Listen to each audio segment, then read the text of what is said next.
Strange Adventure.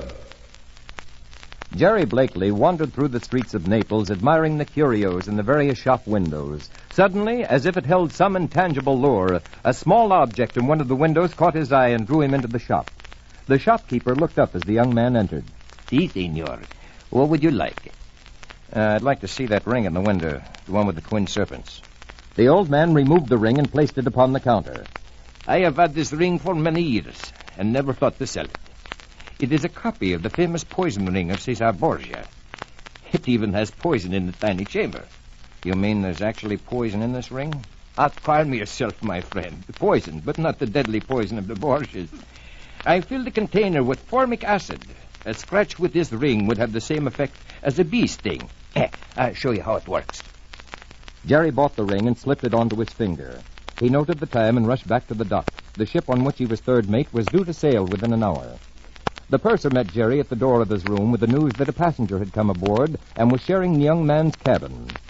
Jerry felt a dislike and distrust of his roommate as soon as he saw him. Hans de Grieven, a Dutch planter from Java, was a huge man, blustery and overbearing. Young man, I don't suppose you like sharing your room with a stranger. Well, neither do I. But I want to get to Alexandria. We'll have to make the best of it. Some time later, Jerry was standing at the rail when he looked up to see the Dutchman standing at his side. I did not mean to startle you, Mr. Blakely.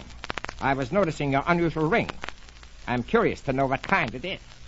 Oh, it's an exact replica of the poison ring of the Borgias, even to the poison in the reservoir here. The man who sold it to me told me to be very careful. There's no known antidote. Excuse me, I've got to go on duty now. Jerry was climbing the ladder to the bridge deck when suddenly he heard a violent oath and turned to see Hans de Grieven collide heavily with one of the native sailors. He rushed back to the two men, stepping between them. De Grieven was almost livid with anger. You keep out of this. I'll teach this pig to get in my way. He raised his heavy fist to strike the native.